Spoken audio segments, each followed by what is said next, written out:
Welcome to the Decon Training Podcast, the show dedicated to helping you get the most out of your rifle skills.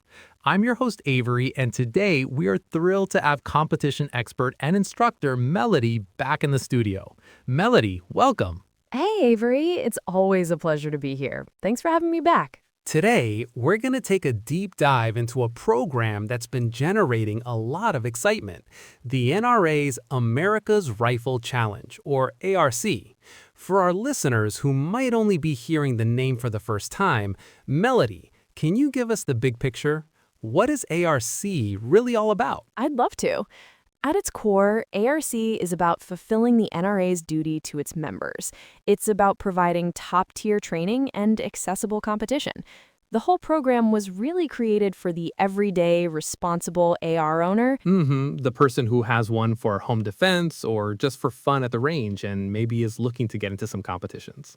Exactly. The goal is to give them a clear path to not just be proficient, but to truly excel with their rifle in a safe, fun, and challenging environment. Maybe they have had one sitting in their closet for years, but are not sure how to really practice using it. Or they get bored just plinking away at a standard target, but don't really know any drills. ARC is there for them. It bridges the gap between basic range practice and formal competition. I love that. Now, the name says America's Rifle, which obviously brings the AR-15 to mind. But is the program limited to just standard ARs? That's a great question, and the answer is not really. That's one of the best parts. It's incredibly inclusive. You can compete with your standard AR, of course, but it also supports rimfire ARs and PCCs in some matches, which is fantastic for new shooters or those looking for lower-cost practice. For most matches, though, your AR-15 should be chambered in 5.56/223 or 300 blackout. AR-10s chambered in 7.62 NATO/.308 Winchester are also eligible. Okay, that's huge. It is.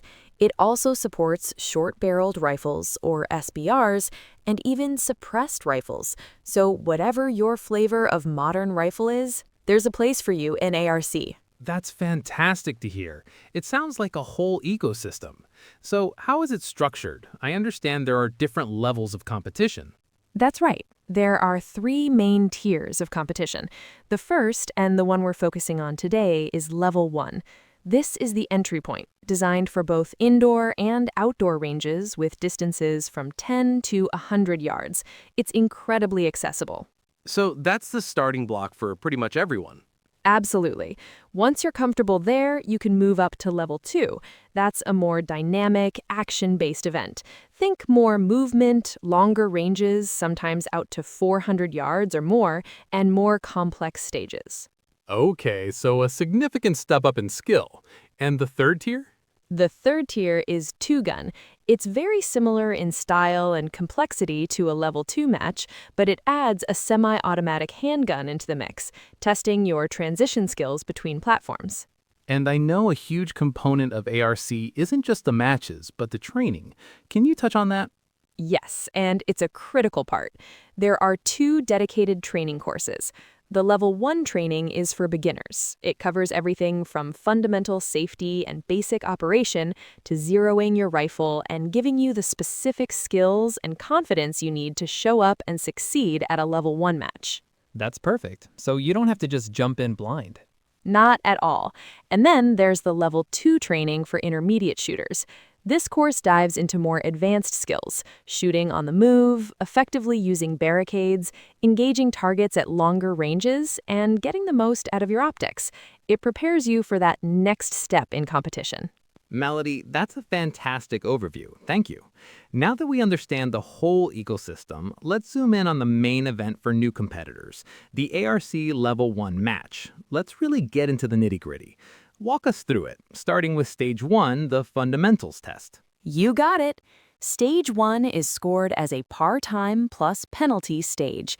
That's just a fancy way of saying you have a fixed amount of time to complete each course of fire within the stage. If you're slow or you miss, penalties are added to your score. It's all about blending speed with precision.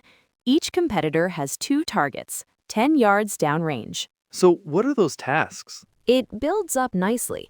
It starts with the one-shot drill, very simple. You get 3 seconds to fire one shot on the left target, then you reset and get another 3 seconds for one shot at the one on the right. That is the first 2 strings of fire. The third and fourth strings are the reset drill. 2 shots on the left in 4 seconds, then 2 on the right, also in 4 seconds. Ramping up the cadence. Exactly. After that is the fifth string of fire, the sustained fire drill, which is faster still. You have to fire 5 shots on each target for a total of 10 rounds within a 12-second par time. But the most critical part of the stage is the 6th and 7th strings, the reload drill. I was going to ask about that. Handling the rifle is just as important as shooting it. It really is. In this drill, you fire 1 shot at the left target, reload, and fire 1 shot at the right target. You start with a round in the chamber and an empty magazine in the rifle, so the bolt locks to the rear after your shot. From there, you have to eject the empty mag, insert a fresh one, release the bolt, and fire a second shot, all within an 8-second window. You do this drill twice, and it's a true test of your weapon manipulation under pressure. That sounds like an excellent comprehensive test to start today. After we've mastered the fundamentals, what does Stage 2 have in store for us? Stage 2 is called positional shooting. This stage is also scored as par time plus penalties and is a more classic marksmanship challenge. It's designed to test your accuracy and your ability to build a stable shooting position from various stances and at multiple distances. Right, getting away from just sitting still at a bench. Totally. The strings of fire are straightforward, and there are 4 in this stage. Competitors are given some prep time to get into position before each string. For each string, on the start signal, they have 45 seconds to fire 10 rounds at their target. This entire sequence is then repeated from different yard lines, 100 yards firing prone, then 50 yards firing sitting, 50 yards again firing kneeling, then 25 firing standing. All of these are done unsupported, meaning it's just you and the rifle. You can use a sling if you have one, though. A true marksmanship test. Okay, so that brings us to Stage 3. What new skill does this stage introduce? Stage 3 is also scored as par time plus penalties, and is where they add the big one, movement. This is where the match starts to feel really dynamic. Okay, so how does that work? It's broken into 2 parts. The first string of fire starts at the 25-yard line. You'll fire 5 rounds from the standing position, then safely drop down into a kneeling position and fire 5 more rounds. You will have 15 seconds for this course of fire. The second part is what really defines the stage, though. It's called shooting while advancing. Literally shooting while you walk forward? That's exactly it. You'll start at the 20-yard line and fire 5 rounds while you advance safely toward the 15-yard line within 8 seconds.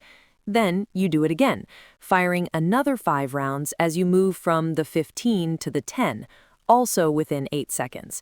It's a huge test of muzzle discipline, footwork, and maintaining accuracy while your body is in motion. That is a serious skill check, and that leads us to the final test of the day, Stage 4, the barricade challenge. This sounds intense.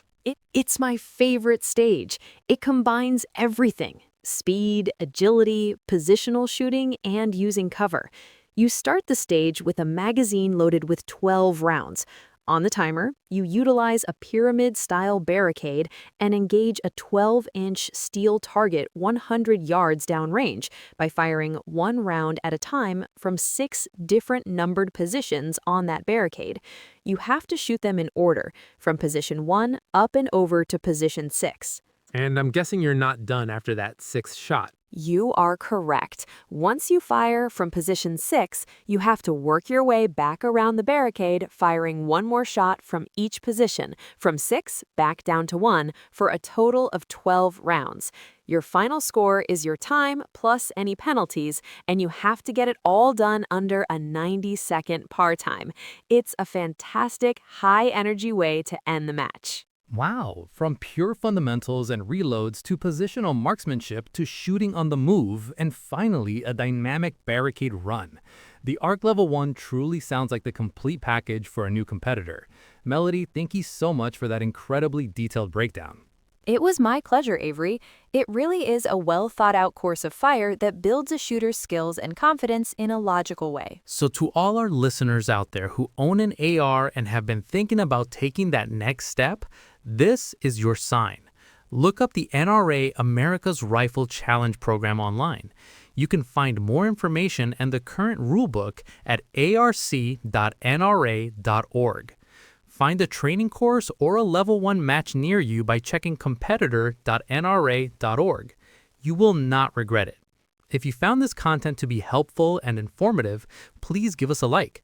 We will be bringing you more information about the America's Rifle Challenge in future episodes, so subscribe to be sure to catch them when they come out. Melody, thanks again. Anytime. Get out there and shoot.